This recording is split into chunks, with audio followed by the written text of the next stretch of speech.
Isipin mo 'to for a second. After 100 years, wala na tayong lahat.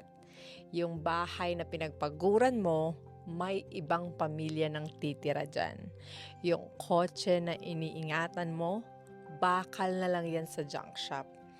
Yung lahat ng pinuyat mo, pinaglaban mo, iniyakan mo, maipapasa, makakalimutan, mawawala. Tanong lang, alam mo ba buong pangalan ng lolo't lola mo sa tuhod? Kwento ng buhay nila? Mga pangarap nila? Most likely, hindi na. At dun mo marirealize yung 99% ng mga iniisip mong problema araw-araw, yung stress, hiya, takot sa sinasabi ng iba, hindi pala ganun ka big deal. Nakatira lang tayo sa isang bato na umiikot ng sobrang bilis. Sa isang universe na sobrang laki na hindi kayang intindihin ng utak natin. At balang araw, mawawala ka rin. Tayo, ikaw, ako.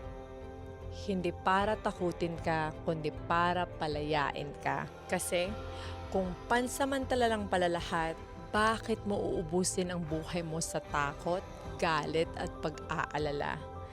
Yung pinagdadaanan mo ngayon, chapter lang yan. Hindi yan ang buong kwento mo.